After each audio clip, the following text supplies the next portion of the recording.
In the words of great U.S. philosopher Marvin Gaye, what's going on? Welcome back. Today we're going to continue looking at the build-up to the American Revolution. Today we're going to look at the Intolerable Acts and the First Continental Congress. The Intolerable Acts arguably being the straw that broke the camel's back when the colonists said enough is enough, and the First Continental Congress being when finally they decide maybe we should come together and work on some stuff. So, first, the Intolerable Acts. The Intolerable Acts in 1774, also known as the Coercive Acts. So if you see either one, those terms are interchangeable. Were a series of acts in response to the Boston Tea Party. So, last time we left last time we took notes, the colonists were taking all that tea that were on these three different ships. They dump them into the harbor, just throw them overboard in protest to the Tea Act. And so the Intolerable Acts were put in place mainly to punish Massachusetts, specifically those in the Boston area. But it becomes intolerable. It becomes too much to deal with. And so the Intolerable Acts were a four-part plan. One, it closed the port of Boston, and that port was to remain closed until all of the tea had been paid for. So the colonists had to find a way to pay for all of that tea. Two, the royal governor, which was put in place by the king, bans all town meetings. So they weren't able to gather and assemble to discuss upcoming protests or things of that nature. Three, British officials accused of crimes. So any person from Britain that was in the colonies that was accused of a crime while in the colonies did not stand trial in Massachusetts. In fact, they would be sent back to Britain to stand trial, where oftentimes they are found not guilty. Even if they are guilty, they are found not guilty. And then number four, the Quartering Act comes back. The British troops that are over here would be allowed to stay in colonists' homes and buildings while they were here. Again, and all of this was to remain in effect until the destroyed tea was paid off. But it actually has the opposite effect. The Intolerable Acts, if you remember, Benjamin Franklin comes up with the Albany Plan where he says, hey, we need to come together, we need to work together. And at first, the colonists don't agree with it. They're like, nah, we don't want this. We want to be able to rule ourselves. Well, the Intolerable Acts has the effect that Benjamin Franklin wants. It unifies all of these colonies together once they realize that this punishment could happen to any of their colonies at any time for whatever reason. And so what happens is the unified colonies start finding ways to smuggle food and other supplies into Massachusetts from all different various parts of the colonies because these colonists are struggling. And so these are the harshest punishments. It's the worst act that has been thrown at the colonies that has been passed. Those that lived in Boston lose money because they can't trade. Their port is closed. All businesses seem to stop. And it's kind of a catch. They're kind of stuck because the only way to get rid of the Intolerable Acts is to pay back the tea. Well, if all of your businesses are closed and you can't trade, well, how are you supposed to make money? And so almost all business stops. Food becomes hard to come by. When you can't come by it, it becomes very, very expensive. And so colonists throughout the 13 colonies are very, very furious and angry, and they call for a convention, what they call a convention. It's really just a really big meeting, but we had to give it a fancy name. And so the American Revolution begins, kind of. August 1774, the American colonies feel that the time for action is now. It is now. We can't let this happen to another one of our colonies. We got to respond. We got to come ready. Let's have a meeting. Again, that convention. But let's have a meeting and let's discuss what our plans are going to be. How are we going to go about this? As opposed to just going for it. And so In September of that same year, this becomes the first meeting of the Continental Congress. Takes place in Philadelphia. 56 representatives, 56 different representatives from all 12 of the 13 colonies. For whatever reason, Georgia does not show up. Neither does a representative from Georgia, but they do have 56 different representatives. And so they discuss how to deal with England and what are we going to do in Boston.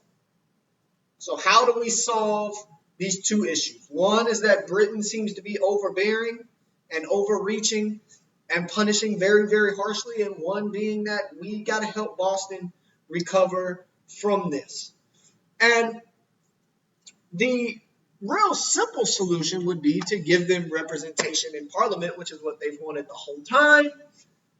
But England is not willing to do that. And so some important people who are at the First Continental Congress, Massachusetts, you have John Adams, who would later become president.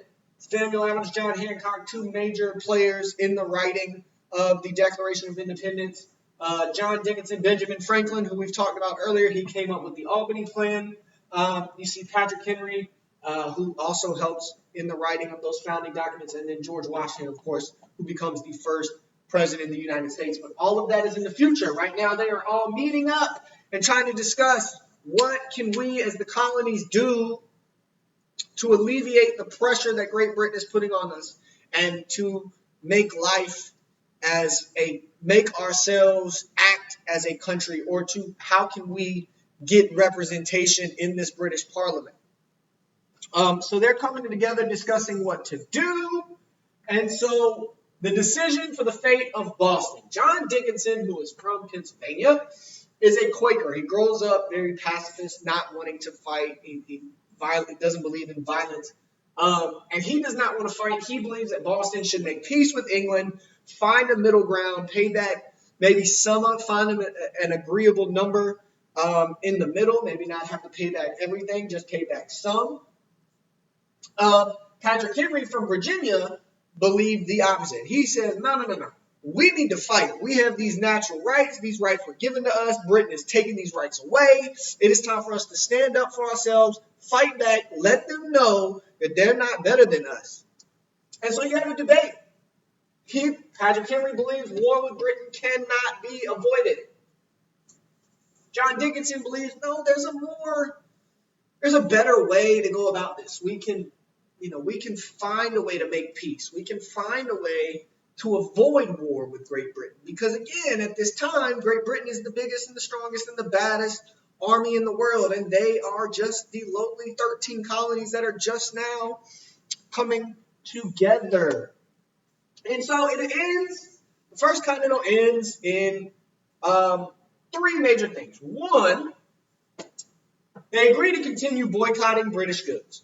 All right, they're going to stop, or they're not going to stop buying. Let me try that again. They're not going to buy British goods. They're not going to stop the protests or the boycotts. Two, they agree to prepare militias. Militias are voluntary troops in each colony in case things get bad enough and a fight emerges. These guys will be ready to go. And then all of the colonies sign a letter that will go to King George called the Declaration of Rights. It listed the freedoms that the colonists felt they had a right to, mainly a representation in government.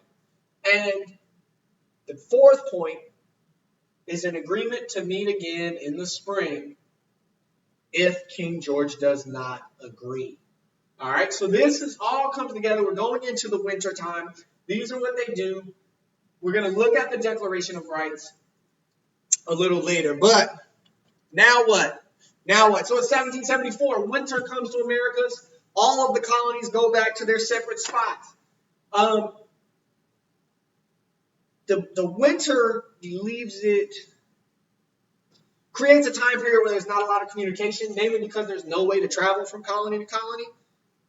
And so Boston is kind of left all alone. They're forced to deal with the British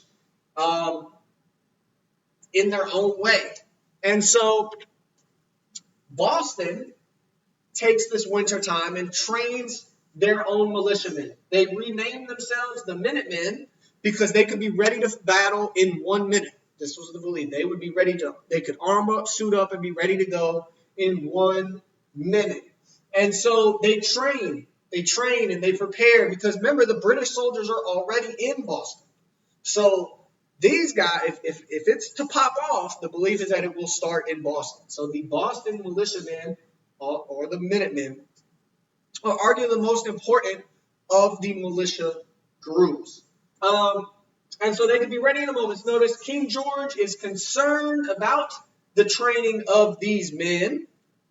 It gets back to King George that these men are training.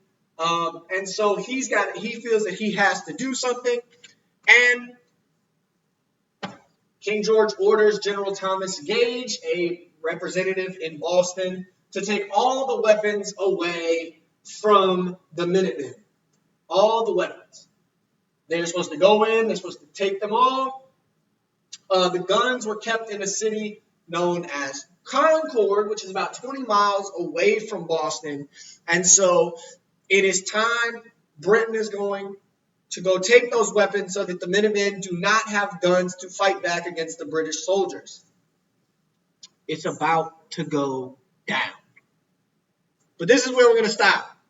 What we're going to do now is that we're going to create a timeline. Okay?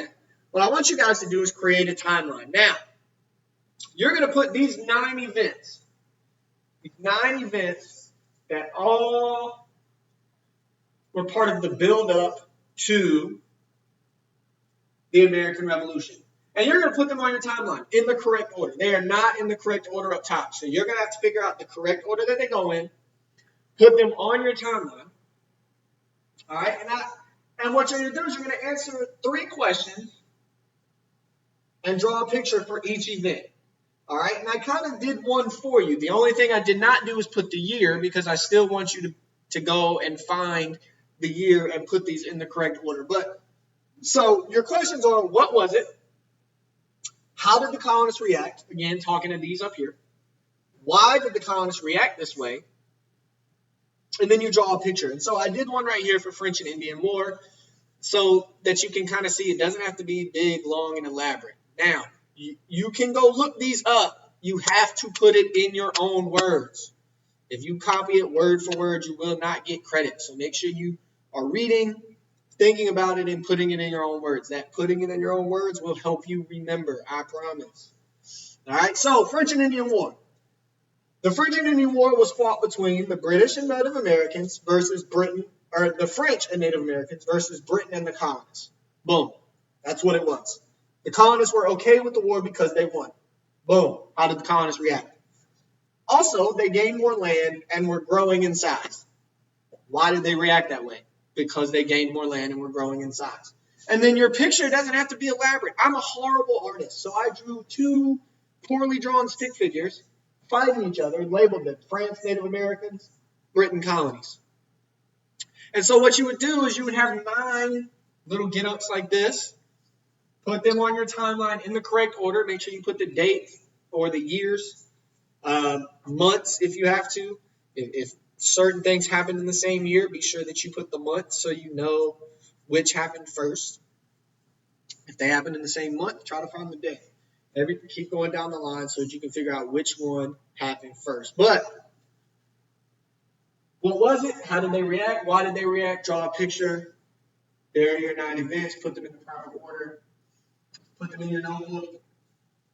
Color code it if you want to. You don't have to. I try to color code things. It helps me visualize, but by all means, you do not have to do that. I will put a picture of this on canvas for you to better see. Reach out to me if you have any questions, and as always, have a great day.